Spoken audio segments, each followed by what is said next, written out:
The needle was clumsy in her frozen fingers.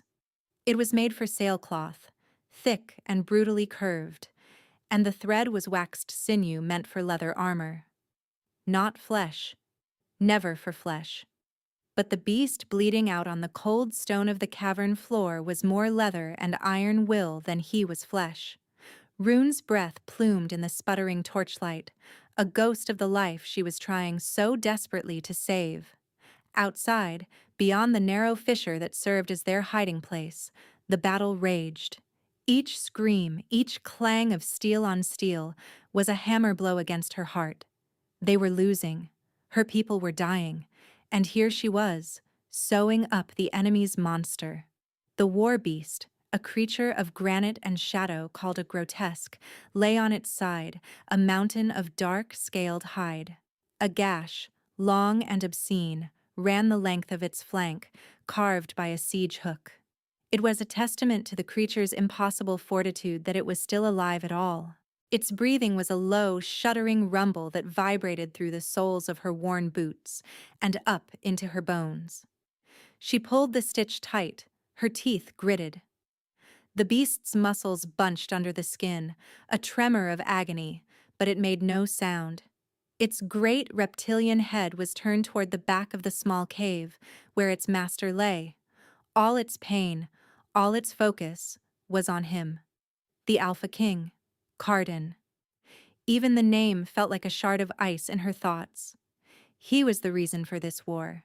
The reason her village was a smoldering ruin and her people were scattered to the unforgiving winds of the north. He was a ruthless conqueror, a king whose heart was said to be as frozen as the lands he ruled. And he was dying. He lay a few feet away, propped against the damp rock wall, as still and pale as a marble effigy. He had been thrown from the beast's back when it fell, and the fall had not been kind. His black armor was dented and rent, but it was not the visible wounds that worried her. It was the cold.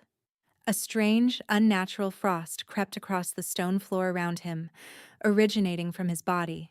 It glittered on the edges of his dark hair and clung to the metal of his gauntlets.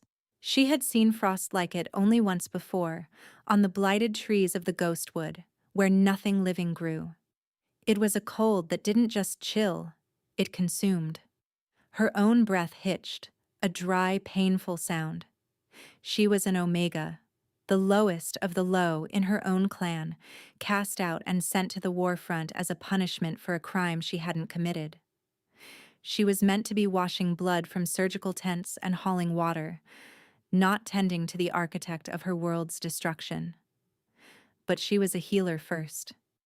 It was a truth etched into her soul, deeper than the brand of the outcast on her wrist, and she could not watch something suffer if she had the power to stop it. Not even this.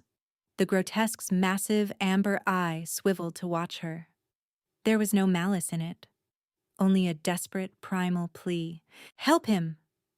Rune swallowed the lump of fear and hatred in her throat. I am, she whispered, her voice raw. I'm trying. She finished the last stitch on the beast's flank, knotting the sinew with a final wrenching pull. Her hands were slick with the creature's dark, viscous blood. It was warm, a shocking contrast to the creeping cold that emanated from the king. She wiped her hands on her already stained tunic and crawled on her knees across the gritty floor to him. The cold intensified with every inch, a physical presence that stole the air from her lungs and made her teeth ache. It was wrong. A living body should be warm. Even in death there was a residual heat. This was the opposite of life. He was magnificent, even like this. Brutally so. His face, sharp and angular, was a study in harsh beauty. A smudge of dirt streaked across a high cheekbone, but it couldn't mar the aristocratic line of his jaw or the firm set of his mouth, even in unconsciousness. His hair, black as a raven's wing, was damp with sweat or melting frost. She reached out a trembling hand, hesitating just inches from his chest plate. Her own clan's elders spoke of him in terrified whispers, a man who commanded not just armies, but the very ice and stone of his kingdom, a monster in human form. But the monster was shivering, a fine, violent tremor that shook his entire frame. Her healer's instincts took over, shoving aside the Omega's fear. She had to find the source of the cold. She worked at the buckles of his cuirass with numb fingers, the metal so cold it burned her skin. Finally, the clasps gave way, and she wrestled the heavy, ornate piece of armor aside. Beneath it, he wore a simple black gambeson, and beneath that, a linen shirt. Both were soaked through, not with blood, but with this strange, icy moisture. And at the center of his chest, embedded in his flesh just over his heart, was the source. It was a shard of something that looked like obsidian, but it wasn't. It didn't reflect the torchlight. It seemed to drink it, a sliver of pure darkness. And from it, a web of black veins spread out across his skin, pulsing with a faint, sickly blue light. The frost grew thickest around the shard, a cruel flower of ice blooming on his chest. This was no battle wound. This was a curse, an assassination attempt of the most insidious kind. Without thinking, she pressed her fingers near the edge of the wound. The cold was excruciating, a pain that shot up her arm and settled deep in her bones. It felt like dying. She snatched her hand back with a cry, cradling it to her chest. His eyes snapped open. They were not the color of ice, as the story said. They were the color of molten silver, luminous in the dim light, and they were fixed on her with a terrifying, feral intensity. His lips parted, a rough sound tearing from his throat. Not a word. A growl. Fear, cold and absolute, seized her. This was it. The beast would wake and find its master threatened. The king would command her death with his last breath. She was a fool. A dead fool. His hand, impossibly fast, shot out and clamped around her wrist, the one that wasn't branded. The cold of his grip was a shock, 1,000 needles of ice piercing her skin. It was not a violent grasp, but it was unbreakable. He held her, his silver eyes searching her face, a storm of confusion and pain swirling in their depths. You. His voice was a rasp, broken and rough. He coughed, a racking shudder that shook them both. The black veins on his chest pulsed violently. You are not her. Rune couldn't breathe, her heart hammered against her ribs like a trapped bird. Who did he think she was? I am Rune, she stammered, the name a useless offering. I was helping your beast. His gaze flickered to the grotesque, then back to her. The intensity softened, replaced by a profound weariness. The strength seemed to drain out of him, and his grip on her wrist loosened, though he didn't let go. His fingers were a cage of ice around her skin. Why? He whispered, the single word costing him dearly. Why? Why was she helping the man who had destroyed her life? Why was she in a hidden cave, sewing up his monster while her own kinsman died outside? The question was a chasm, and she had no answer that made sense. It was in pain, she said finally, the simplest truth she owned. I could not leave it. His eyes held hers for a long moment. He seemed to be looking past her face, past her fear, into something deeper. For a second she felt utterly exposed, as if he could see the hidden thing inside her, the power she kept locked away, the reason she was an outcast. Then his eyes rolled back in his head, and his hand fell away. The king, the monster, the dying man was unconscious once more. The silence he left behind was heavier than the sounds of battle. Rune stayed frozen, her wrist tingling where he had held her, the ghost of his impossible cold still clinging to her skin. A strange, unwelcome thought surfaced in the terrified quiet of her mind. His touch was death. And it was the first time anyone had held her hand in years. She didn't know how long she knelt there, watching the frost creep ever outward from his still form. The battle outside seemed to be quieting, or perhaps she was just growing deaf to it. Her world had shrunk to this small, cold cave, to the life of the man she should hate more than anyone. The fissure at the cave's entrance was suddenly blocked by a massive silhouette. A warrior, clad in the same black and silver as the king, stood there, his sword drawn. His eyes, wide and panicked, took in the scene, the fallen grotesque, the still king, and her, the enemy, kneeling over him. "Get away from him, witch!" the warrior bellowed, his voice echoing in the confined space. Rune scrambled back, her hands held up in a gesture of surrender. Her heart leaped into her throat. This was the true death, the one she had expected. The warrior rushed to the king's side, his movements frantic. "My lord, Carden, speak to me!"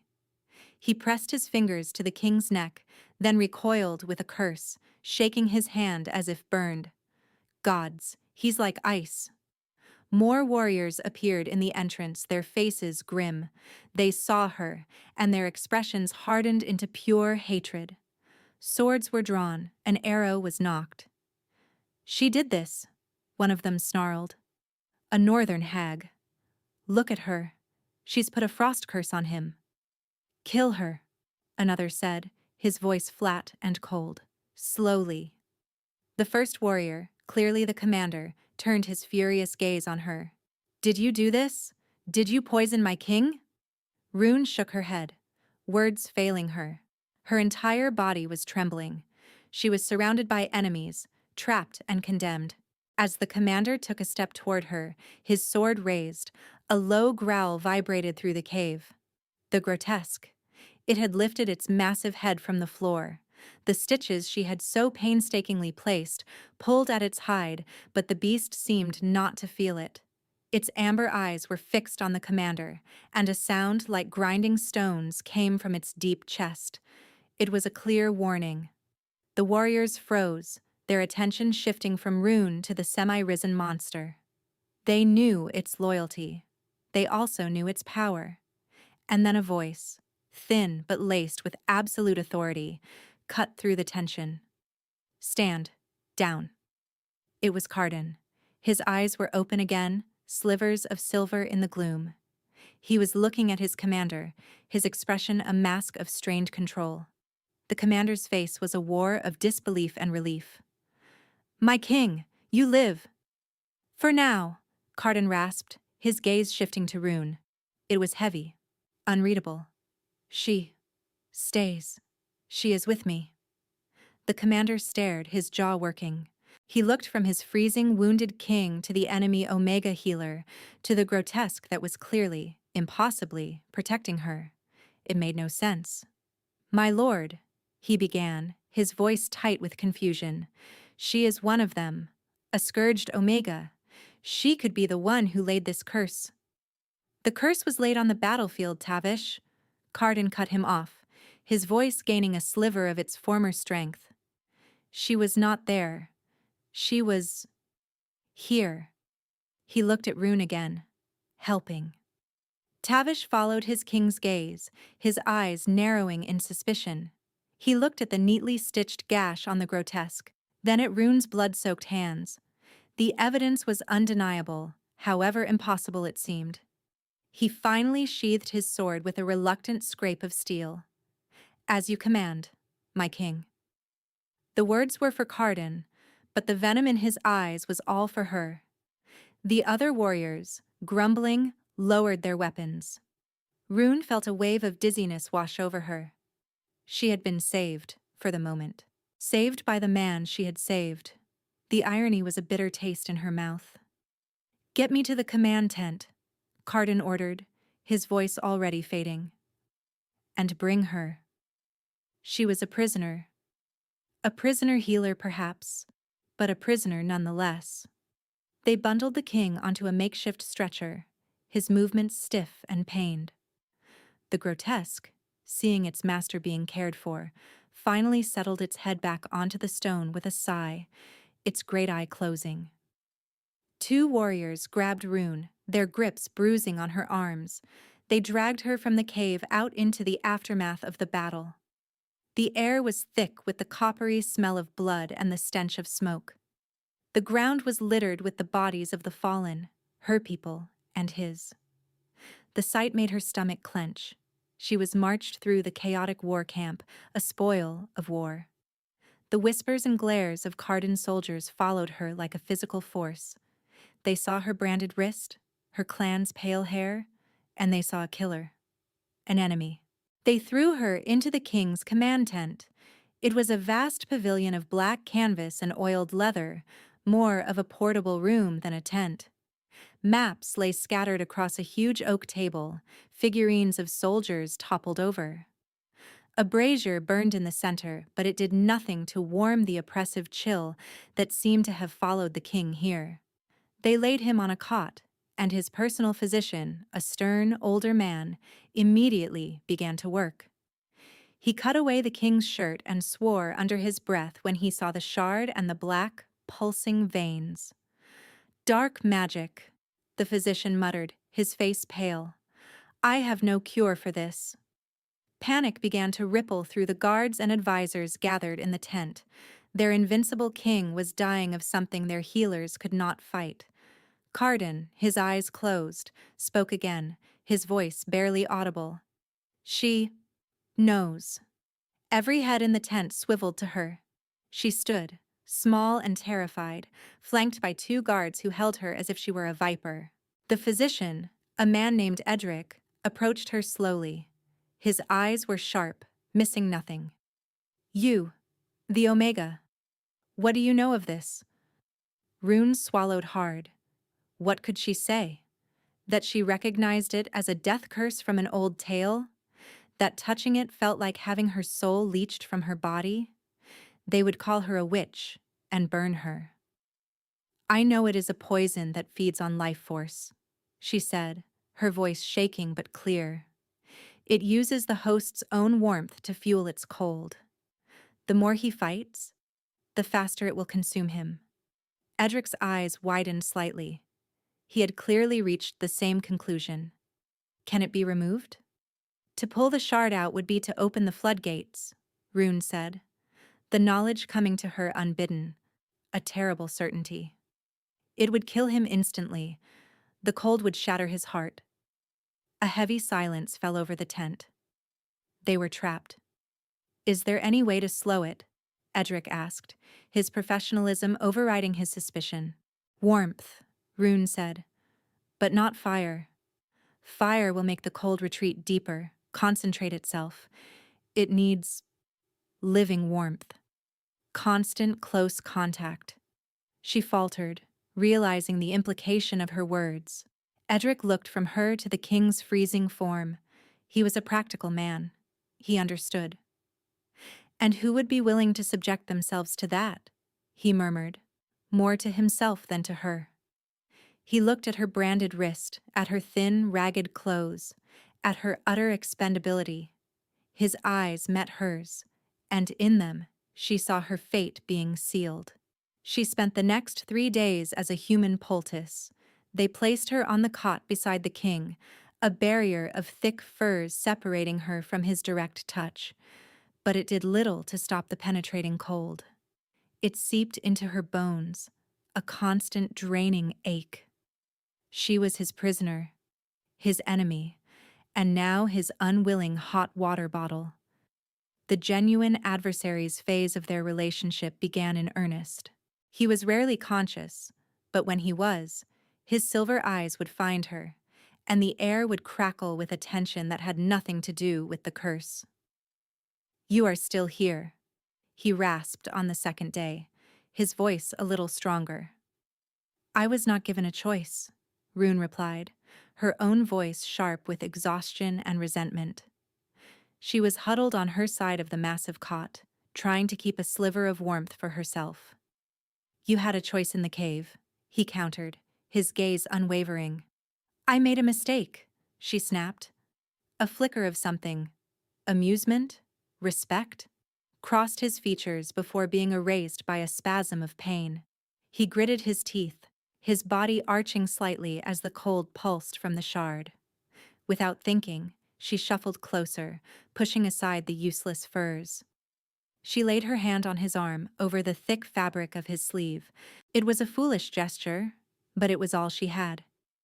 "Be still," she commanded, her voice softening despite herself. "You fight it like an enemy on the field. It's not a soldier. It's a parasite. Starve it." He turned his head on the pillow, his silver eyes studying her. "And how do I do that, little healer?" The name was not entirely a mockery. "You stop," she said. "Stop fighting. Stop being a king. Stop being a warrior. Just be." "I don't know how," he admitted, and the confession was so quiet, so raw, it stunned her. It was the first crack in the marble facade of the Alpha King. "Then learn," she whispered, "or you will die." They existed in this strange limbo. By day, she assisted Edric, preparing herbal infusions meant to support the king's strength, though they did nothing for the curse. By night, she lay beside him, a living shield against a cold that threatened to devour the world. Her own people, the few who had been taken prisoner, were in a stockade at the edge of the camp. She could hear their mournful songs sometimes, in the dead of night. Each note was a twisting knife of guilt in her heart. She was in the enemy king's bed, keeping him alive, while her clan suffered. On the fourth night, a fever took him. It was a strange, paradoxical thing. His body burned with it, but the frost around the shard only grew thicker. He thrashed in his sleep, muttering names she didn't know, words in a language she didn't understand. The cold in the tent became unbearable. The brazier seemed to give off no heat. The guards posted inside were wrapped in the thickest furs, their faces blue-tinged. Carden cried out, a sharp, broken sound. His back arched, and the black veins on his chest flared with a terrifying blue light. "He's losing," Edric said grimly from the other side of the tent. "The curse is winning." Rune knew it. She could feel his life force being stripped away, pulled into the hungry void of the shard. She had to do something. Ignoring the physician's warning cry, she threw off her own furs and moved closer to Carden, pressing her body along his. The cold was a physical blow. It was like lying down in a frozen river. Her muscles seized, her breath catching in a painful gasp. "Rune, no!" Edric shouted. "You'll kill yourself." She ignored him. She wrapped her arms around the king's shivering form, pressing her cheek against his shoulder. He felt like a statue carved from ice. She poured all her will, all her focus into a single thought. Warmth. Life. "It's a lie," she whispered into his ear, her words frosting in the air. "The cold is a lie. There is a fire inside you. Every man has a pilot light, a flame from the ancestors. Find it. Let me help you find it." She wasn't sure if he could hear her, but she felt a subtle shift in the rhythm of his shivering. He wasn't just fighting anymore. He was listening. "I am from the Sunstone clan," she murmured, telling him stories she hadn't thought of in years. "We are not a people of ice and shadow. We are fire and earth. Our women can sing the grain from the ground. Our men can read the future in the flames. We do not surrender to the dark." She talked for hours, her voice growing hoarse. She told him of her childhood, before her mother had seen the darkness in her, before she had been cast out. She spoke of running through sun-drenched fields, of the warmth of the communal hearth, of the taste of fresh-baked bread. She wove a tapestry of warmth with her words, a shield against the encroaching night. Sometime before dawn, she felt it. A flicker. Deep within the glacier of his body, a tiny spark of heat answered her. It was infinitesimally small, but it was there. Hope, fierce and painful, lanced through her. "There," she breathed, pressing closer still. "There you are." He turned toward her in his sleep, his body instinctively seeking her meager warmth. His arm came around her, pulling her tight against his chest, his face buried in her hair. And for the first time, his touch was not just cold. Beneath the ice, there was a faint, struggling ember of heat. In the enemy's arms, surrounded by death and despair, Rune fell into a deep, dreamless sleep. When she awoke, the sun was filtering through the canvas of the tent. She was alone on the cot, but the furs where he had lain were no longer cold. They were merely cool. Carden was sitting at the map table talking in low tones with Tavish and Edric. He was pale and moved stiffly, but he was sitting up. He was dressed in a clean tunic, and the manic, feverish light was gone from his eyes. When he saw her stir, he dismissed the other men with a flick of his hand. The tent was suddenly very quiet. "You saved my life," he said. It was not a question. It was a statement of fact. The authority was back in his voice, tempered now with something else, something she couldn't name. "I saved a man from freezing," she corrected, pulling her ragged furs around herself. "My reasons were my own." He gave a short, humorless laugh. "Always the adversary, little healer?" "You are the one who burned my home," she said, the words stark and unafraid. "Do not expect me to be your friend." He stood and walked to the cot, his limp barely noticeable. He loomed over her, a mountain of a man, and for a moment the old fear returned. But his eyes held no menace. They held a weary, ancient sadness. "The war was necessary," he said, his voice low. "Your clan's leaders were dabbling in magics they did not understand. They were making pacts with shadows. That shard in my chest is proof of it." Rune's blood ran cold. Her mother. The whispers she had overheard. The strange visitors to their hold. It was all true. "I am not my leaders," she said, her voice small. "No," he agreed. "You are not." He reached out, not to touch her, but to trace the air an inch from her cheek. She could feel the faint warmth radiating from his skin. "I feel it, you know. A connection. A thread that runs between us. The seers call it a bond. A fated pairing." Rune flinched away. "I am an omega, a cast-off. You are a king. There is no bond." "Is there not?" he asked softly. "Then why did you not freeze last night? Why does the curse in my blood quiet when you are near? It recognizes you. It hates you because you are its opposite. You are the cure it fears." He let his hand drop.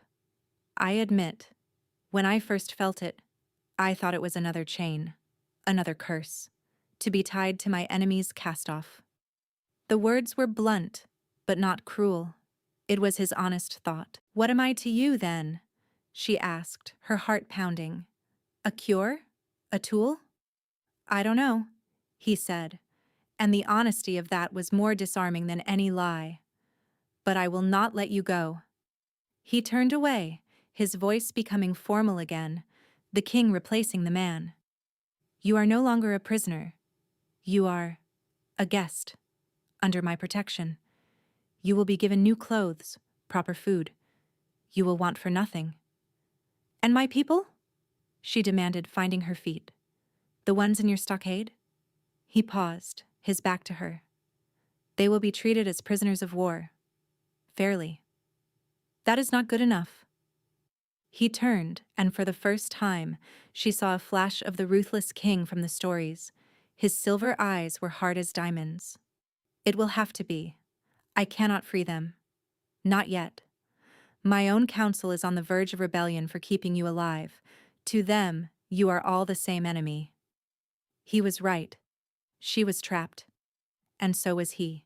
They were two enemies, bound together by a curse and a fledgling, impossible connection, besieged on all sides. Before she could reply, a guard entered the tent. "Your Majesty, a delegation has arrived from the Sunstone clan under a flag of truce. They seek to discuss terms of surrender." Carden's eyes met hers. The world was moving again, and it was not waiting for them. "Let them in," he commanded. The leader of the delegation was a woman Rune knew all too well. Her posture was regal, her face a mask of serene control, her pale hair braided with silver clasps. It was her mother, High Priestess Verena. Verena's eyes swept the tent, landing on Carden with a calculating expression. Then her gaze found Rune, standing by the cot in her rags. For a fraction of a second, a flicker of pure venom crossed her mother's face before it was replaced by a look of pained pity. "My daughter," Verena said, her voice ringing with false sorrow. "Alive.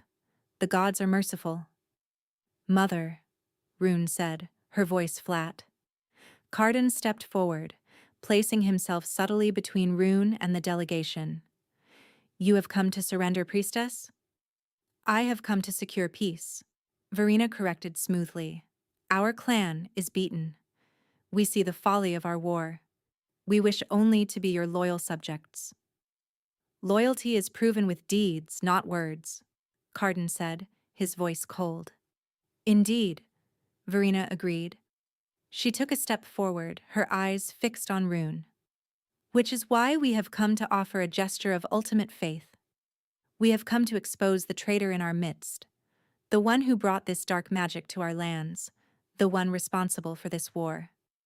A knot of dread tightened in Rune's stomach. This was wrong. "We give you the one who consorted with shadows," Verena proclaimed, her voice rising. "The one who carries the forbidden taint. We give you, my daughter." She pointed a long, elegant finger at Rune. "She is a malign, a vessel for an unstable, destructive power. It is the reason she was cast out. She is the source of the curse that afflicts you, King Carden. She drew it to you, hoping to destroy you and seize power for herself. Take her, execute her.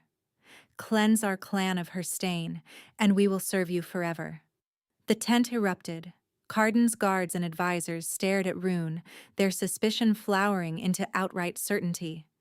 Her own mother had condemned her. It had to be true. "Kill the witch!"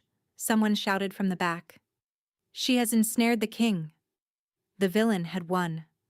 Verena had not just defeated her enemies. She had rewritten the entire story, casting Rune as the antagonist and herself as the savior of her people. She had handed her own daughter over to be executed, cementing her own power in the new world order Carden was creating. Carden did not move. He stood like a statue of ice, his face unreadable. Rune's world dissolved into a roaring in her ears. Her own mother. She had known her mother was cruel, ambitious, and cold. But she had never imagined this level of betrayal. "Is this true?" Tavish demanded, his hand on his sword. He wasn't asking Verena.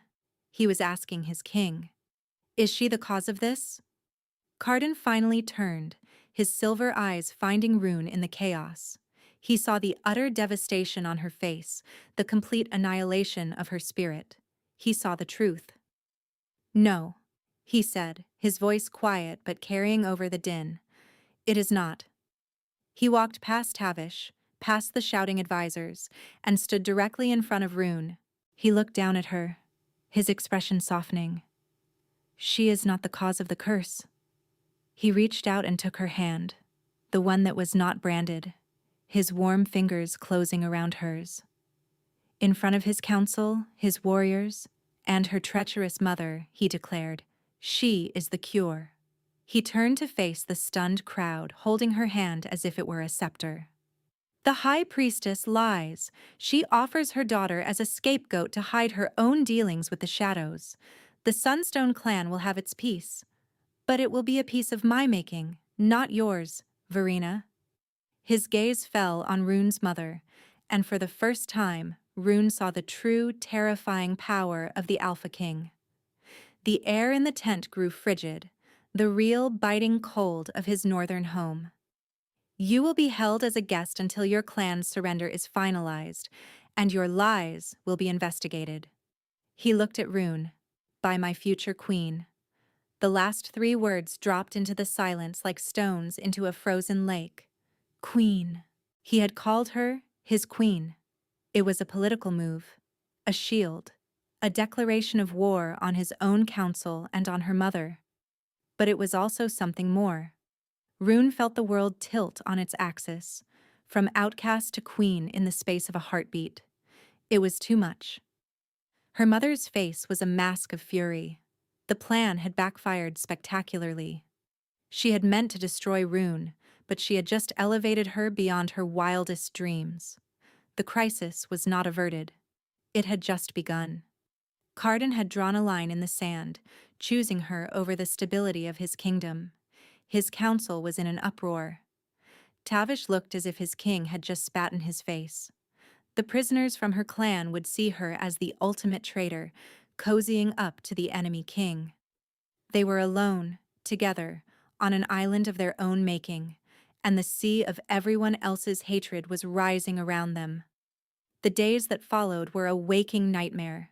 Rune was moved to a more comfortable section of the tent, given clothes of soft wool and leather, and served food she couldn't bring herself to eat. Every kindness felt like another bar on her cage. She was Carden's creature now, his pet healer, his political statement. He was too weak to enforce his will completely. The curse still clung to him, a low-grade fever and a constant draining chill. He spent most of his days locked in arguments with his council, who were demanding he hand Rune over to them for a trial. "They want to kill you," he told her one evening, his voice heavy with exhaustion. He had collapsed onto a chair, the effort of just standing too much for him. "Then let them," Rune said, her voice hollow. She was staring at the wall of the tent, at nothing.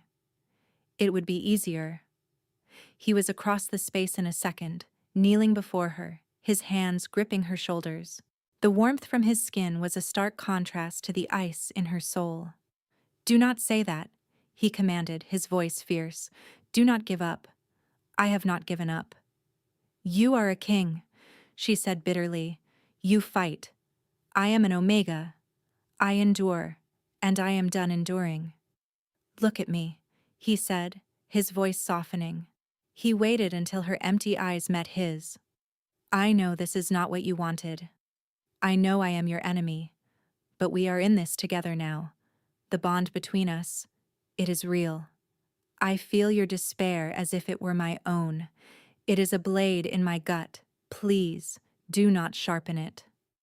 His vulnerability was a physical blow. This powerful, terrifying man was on his knees, begging her not to give up, because her pain was his. "What do you want from me?" she whispered, a tear finally escaping and tracing a path through the grime on her cheek. "I want you to live," he said simply. "I want you to fight. Not for me, for yourself." He gently brushed the tear away with his thumb. "Let me protect you until you are strong enough to protect yourself." "And then what?" she asked. "You will still be the king who destroyed my home. I will still be the outcast who betrayed her people." "Perhaps," he said, "or perhaps we can build something new, together." He leaned in, his forehead resting against hers. The contact was electric, a shock of warmth and connection that jolted her out of her stupor. "Just for tonight, Rune. Let us not be a king and an outcast. Let us just be two people in a storm holding on." She didn't pull away. For the first time, she leaned into his strength, into his warmth. She let herself believe, just for a moment, that they could survive this. The breaking point came 2 days later. The council, led by a hard-faced old wolf named Lord Valerius, had had enough. They saw their king weakening, bewitched by a foreign sorceress. They decided to act. They came at dusk, a dozen of them, armed and armored. They didn't bother asking. They simply stormed the tent, their faces set and grim. "The council has reached a verdict, Your Majesty," Valerius announced, his voice ringing with self-righteous authority. "The foreign witch is to be executed for treason and sorcery. We are here to carry out the sentence." Carden, who had been resting, pushed himself to his feet. He placed himself in front of Rune, a living shield. His hand went to the sword at his belt, but he was unsteady on his feet. The political battle had taken its toll, weakening his resistance to the curse. The frost around the shard on his chest was visibly thicker. "You will not touch her," Carden snarled, and the true Alpha King was there for a moment, a flash of predatory power. She is under my protection. She is to be my queen." "You have no queen but your kingdom," Valerius retorted, "and you are sacrificing it for a worthless enemy whore." The insult hit Carden like a physical blow. Rage, pure and incandescent, flashed in his eyes. He lunged forward, but the movement was too much. The curse chose that moment to strike. He cried out, his hand flying to his chest. The blue-black veins erupted across his skin, and the cold intensified 100-fold. He staggered, his legs giving out from under him. He fell to his knees, gasping, his body convulsing. A thick layer of frost spread instantly across the floor around him, freezing the canvas of the tent where it touched. "Carden!" Rune screamed, rushing toward him, but Tavish grabbed her, his grip like iron. "See?" Valerius sneered, a triumphant look on his face. "The witch's poison consumes him even now. We must cut out the source." He gestured to Rune. "Take her." Carden looked up, his face a mask of agony. He saw his men holding Rune, saw Valerius advancing on her with a drawn knife. He tried to rise, to speak, but only a choked gasp came out. His strength was gone. He was dying, and he was forced to watch them kill the one person who had shown him any warmth. He met Rune's eyes across the tent. In them, he poured all his regret, all his pain, all his unspoken feelings. "Run," his eyes begged. "Save yourself." She shook her head, a tiny, defiant movement. She would not leave him. They dragged her to the center of the tent. Valerius stood over her, the knife gleaming. "For the good of the kingdom," he said, and raised the blade. Time seemed to slow down. Rune looked at Carden, who was now collapsing onto his side, the frost beginning to climb his limbs, turning his skin a deathly gray. He was going to die. And then, they were going to kill her. This was the end. A strange calm settled over her. She had been running her whole life, from her mother's cruelty, from her clan's judgment, from the darkness inside her. She was tired of running. She would not die a victim. She would choose her end. She looked at Carden's dying form, at the man who had called her his queen, who had knelt before her, who had shared his warmth with her. He had tried to save her. Now it was her turn. She would not let him die alone. This was the moment, the choice of self-sacrifice. In the heart of her own imminent death, she made a decision born of a desperate, burgeoning love. She would take his death into herself. She would follow him into the cold. It was the only gift she had left to give. "No," she said, her voice quiet but clear. Valerius paused, surprised. "No, I will not let you have him," she said, with a strength she didn't know she possessed. She wrenched herself free from Tavish's grasp. She didn't run for the exit. She ran toward Carden. She fell to her knees beside his frozen body, ignoring the cries of the men behind her. She cradled his face in her hands. His skin was like stone, so cold it burned. His breathing was a shallow, fading rattle. "It's all right," she whispered, pressing her forehead to his. This was the intimacy. This was the context. "I am with you." She placed her hands flat against his chest, directly over the pulsing, malevolent shard of ice and shadow. She closed her eyes and made her sacrifice. She did not try to push the cold away. She invited it in. She opened the gates of her soul and willed the death from his body into her own. "Take me instead." For a moment there was only agony, a cold so absolute it felt like being torn apart atom by atom. It was the end of everything. And then something broke. It was not a sound. It was a feeling.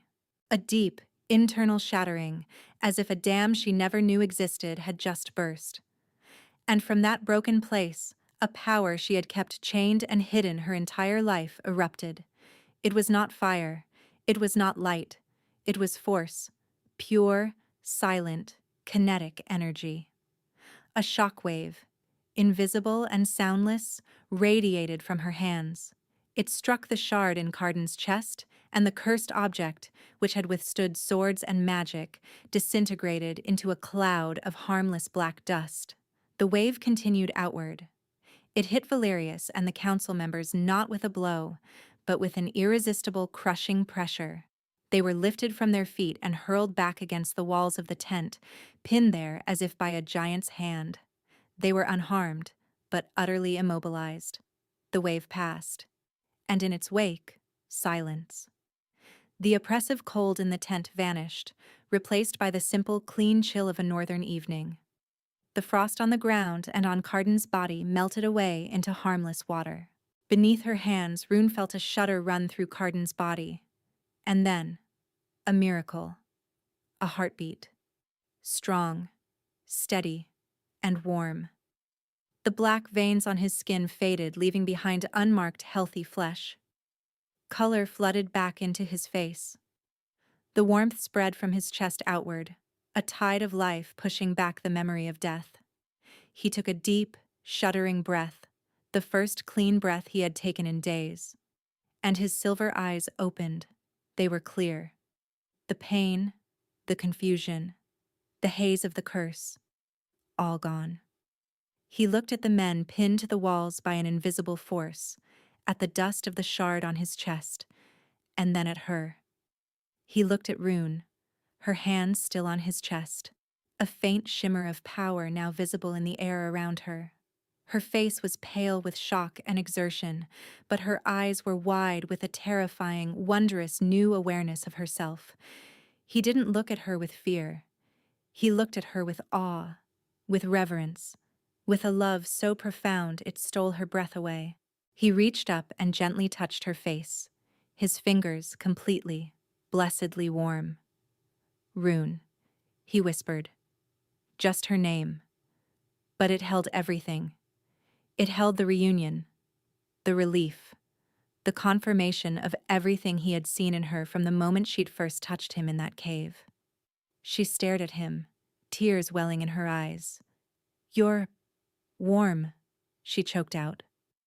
A smile touched his lips, the first genuine smile she had ever seen on his face.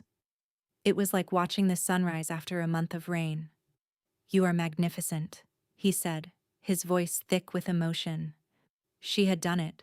She had saved him. But she had also revealed herself. The monster her mother had warned everyone about was finally out. She looked at the terrified men, still struggling against the force she was unconsciously exerting. She pulled her hands back from Carden, and the pressure vanished. The council members collapsed to the floor, gasping, staring at her with terror and disbelief. The self-doubt, the ingrained worthlessness of a lifetime, came rushing back. I'm sorry, she stammered. I didn't mean to.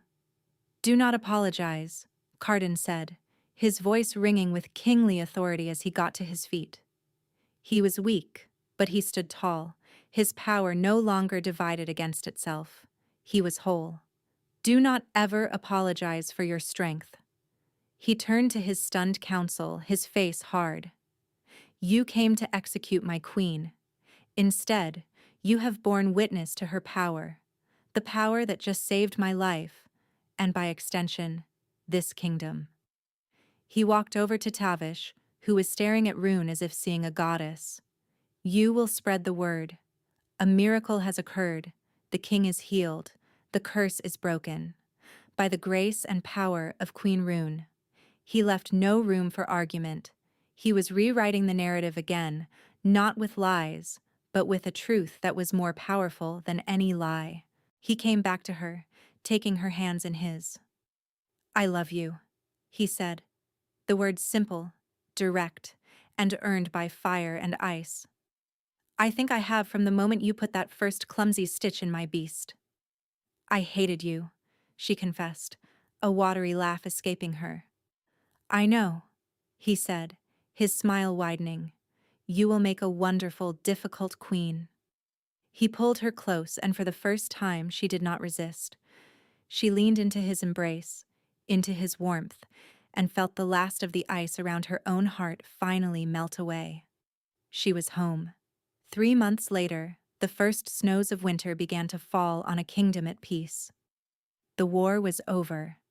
The Sunstone clan had surrendered, its people now being integrated into Carden's kingdom. Verena was a permanent guest in a comfortable but heavily guarded tower, her political career over. Rune stood on a balcony overlooking the capital city. She was no longer dressed in rags or borrowed wool, but in a gown of deep blue velvet, the silver wolf crest of Carden's house embroidered on the sleeve. She was a queen, her queen. It was still a strange thought. Her power, the telekinesis she had feared her whole life, was no longer a monster in the dark. With Carden's help, and with the patient tutelage of his oldest seers, she was learning to control it. It was a part of her, no different from the color of her eyes or the kindness in her heart. A low rumble sounded behind her. She turned and smiled. The grotesque, its hide now completely healed save for a long, silvery scar, padded onto the balcony and rested its enormous head on her hip. She scratched it behind one of its bony ridges and it sighed in contentment. It had adopted her as its second master. Strong arms wrapped around her from behind, and a familiar warmth enveloped her. Carden rested his chin on her shoulder, his hands covering hers where they lay on the beast's head. "He still likes you better," Carden murmured, his voice a low thrum against her ear. "That's because I don't try to ride him into suicidal battles," she retorted, leaning back against his chest. He chuckled, the sound warm and easy. "A fair point." They stood in silence for a while, watching the snowflakes drift down, blanketing the city in a layer of pristine white. It was a new world, a clean slate.